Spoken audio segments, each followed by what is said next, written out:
बड़ी खबर यही है कि ऋषि सुनक ब्रिटेन के प्रधानमंत्री होंगे। भारतीय मूल के ब्रिटेन में भारतवंशी ने इतिहास रच दिया है। जिस देश ने कभी भारत पर शासन किया था, उस देश का प्रधानमंत्री अब भारतीय मूल का ऋषि सुनक होंगे। ऋषि सुनक ब्रिटेन के नए प्रधानमंत्री होंगे। इसका ऐलान बस अब से कुछ देर पहले कर दिया गया है। उनकी काउंटरपार्ट पेनी मॉर्डेंट ने प्रधानमंत्री की रेस से अपना नाम वापस ले लिया। 18 अक्टूबर को प्रधानमंत्री पद की शपथ भी ले लेंगे ऋषि सुनक ने एक नए इतिहास को रचा है ब्रिटेन में, और वो इतिहास ये है कि भारतीय मूल के प्रधानमंत्री ऋषि सुनक अब बन गए हैं। ये बहुत बड़ी बात है। जो अनाउंसमेंट हुआ, कैसे हुआ, वो आपको सुनवाते हैं। आइए सीधे आपको लंदन लिए चलते हैं। लवीना टंडन हमारी संवाददाता सुबह से इस खबर पर नजर बनाई हुई थी। लवीना, अब यह ऐलान हो चुका है, ऋषि सुनक प्रधानमंत्री बनेंगे, शपथ ले लेंगे। 28 को तारीख भी आ गई है। आप जिन लोगों ने, क्योंकि आज दीपावली है, सब लोग दिवाली मना रहे हैं, ये पूजा का समय है और खुशी तो दोगुनी हुई है। जिन लोगों ने अभी अपना टीवी सेट्स ऑन किए हैं, उनके लिए आप बताइए कि कैसे ऋषि सुनक ने यह कारनामा, ये कमाल किया। लवीना।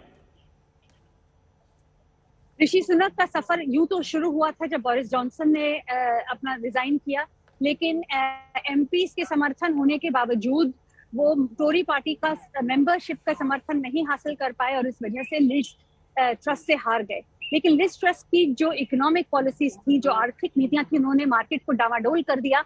और जो बात ऋषि सुनक ने इस पूरे कैंपेन के दौरान लिज ट्रस्ट के साथ जो भिड़ंत थी, उसके कैंपेन के दौरान कही थी कि अगर लिज ट्रस्ट अपनी पॉलिसीज के साथ आगे बढ़ी तो फिर मार्केट क्रैश हो जाएगा, पाउंड गिर जाएगा, और वही हुआ। और इस बात के मद्देनजर लिज ट्रस्ट को रिजाइन करना पड़ा और फिर एक बार फिर किस्मत बदली, समय बदला और ऋषि सुनक एक बार और पीएम पदवी के लिए इस रेस में थे। शुरुआत में ऐसा लगा कि बोरिस जॉनसन जो हॉलीडेज पर थे कैरेबियन में, फटाफट वापस आए, लेकिन और लगता रहा कि शायद सुनक वर्सेस बोरिस होगा। लेकिन आखिरकार कल रात को बोरिस ने ये कहा कि वो इस रेस में शामिल नहीं होंगे। कई लोगों का उनका कहना था कि उनके पास 102 एमपीज का समर्थन है, 100 एमपीज का समर्थन जरूरी था, लेकिन 102 एमपीज का समर्थन बोरिस ने कहा है। हालांकि 57 के करीब एमपीज ने सामने आकर अपना समर्थन दिया था, यानी ऑफिशियली ट्वीट्स के जरिए या किसी और माध्यम से अपना समर्थन बोरिस के प्रति जाहिर किया था। लेकिन बोरिस चाहते थे और ये जरूरत थी इस वक्त की कि पूरी पार्टी एकजुट हो, जो ऋषि के लिए भी बहुत मुश्किल काम रहेगा इस वक्त। ऋषि और पेनी दोनों से, पेनी से उन्होंने फोन पर बात करी और ऋषि से मुलाकात करी, और दोनों को वो अपनी तरफ नहीं खड़ पाए क्योंकि वो प्रधानमंत्री बनना चाहते थे। दूसरी बात ये कि बोरिस जॉनसन के खिलाफ प्रिविलेज कमेटी का एक इन्वेस्टिगेशन चल रहा है, जो उन्होंने कोविड रूल तोड़े थे और पार्लियामेंट से ये कहा था कि उन्होंने रूल नहीं तोड़े। इसको लेकर अगर उन्होंने पार्लियामेंट से झूठ बोला है, ये बात सामने प्रिविलेज कमेटी के इन्वेस्टिगेशन के तहत आती, तो फिर प्रधानमंत्री बनने के बावजूद उन्हें फिर से एक बार हटना पड़ता पदवी से। तो इन सब के मद्देनजर, और खासतौर पर इसलिए कि कई लोगों का कहना है उनके पास 100 भी एमपीज नहीं थे, पर ये कोई नहीं बता पाएगा, बोरिस ने अपना नाम हटा लिया और हटते ही ऋषि सुनक एक तरह से टॉप कैंडिडेट बन गए। रद्दोबदल चलता रहा कि अगर बोरिस के जो समर्थक हैं वो कहाँ जाएंगे, और धीरे धीरे जो बहुत ऋषि सुनक के साथ बहुत खड़े भी नहीं थे कभी, उसमें से प्रीति पटेल का भी नाम आता है, ऐसे समर्थक भी, माइकल गॉव, प्रीति पटेल, वो लोग, नदीम जहावी जो चांसलर बनाए गए थे बोरिस जॉनसन द्वारा जब ऋषि सुनक हटाए गए, तो इन सब ने अपना समर्थन ऋषि सुनक को दिया।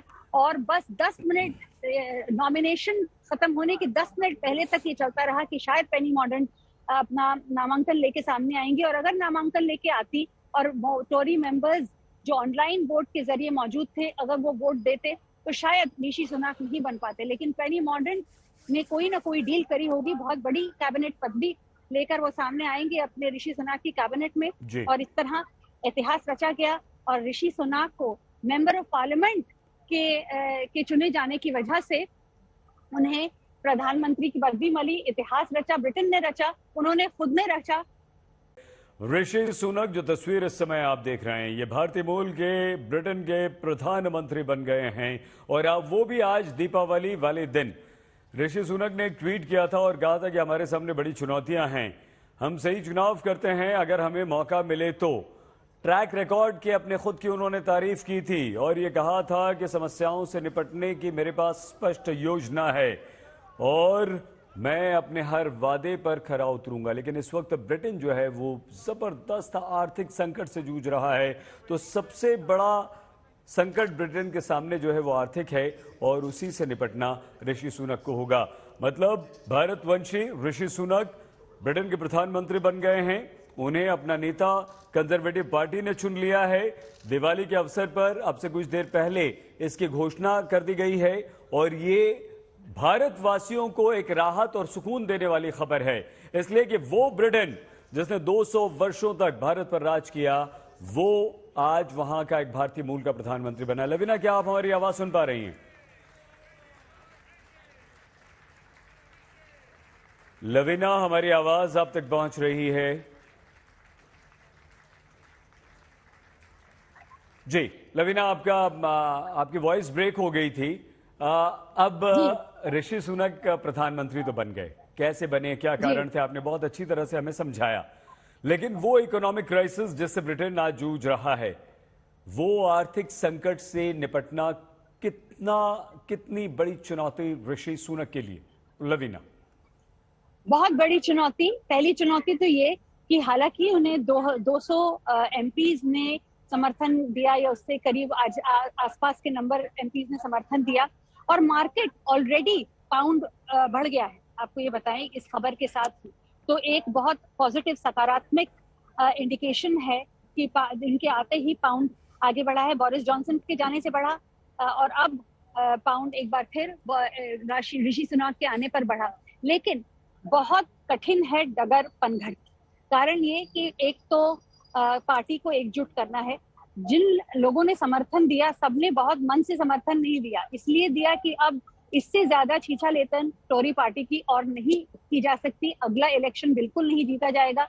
जरूरी है देश के लिए और पार्टी के लिए कि सरकार बनाई जाए।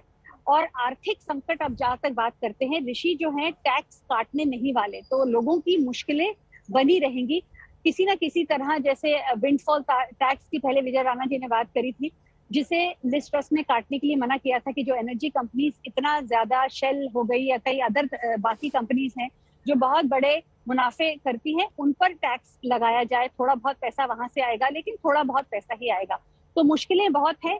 अब ऋषि सुनक क्योंकि मार्केट के व्यक्ति हैं, हो सकता है मार्केट को किस तरह से प्ले आउट करना है वो जानते हैं, तो कुछ ना कुछ होगा। लेकिन लोगों की जिंदगी में बहुत फर्क आए ये जरूरी नहीं है। उनका सर, उनके हर तरह से पैनी नजर उनके ऊपर होगी, खास तौर पे क्योंकि वो भारतीय इस देश के नहीं है, भारतीय मूल के हैं। तो और भी उन पर मैग्नीफाइंग ग्लास लगाकर लोग देखेंगे कि एक एक कदम उन्हें फूंक कर रखना होगा। तो मुश्किलें अब शुरू हुई।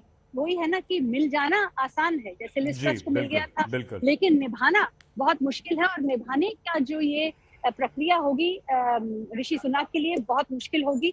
क्या वो पॉलिसीज लाते हैं अपनी, क्या रद्दोबदल करते हैं पहली पॉलिसीज में, क्योंकि 6 हफ्ते का वक्त हो गया है।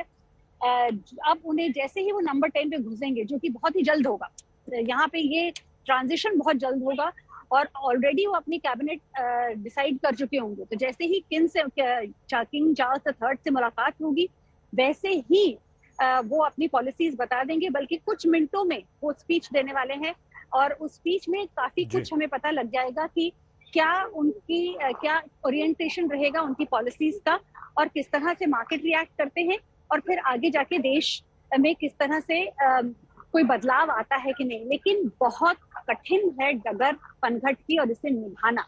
नंबर 10 में तो घुस जाएंगे, लेकिन यहाँ बने रहे बहुत मुश्किल काम होगा।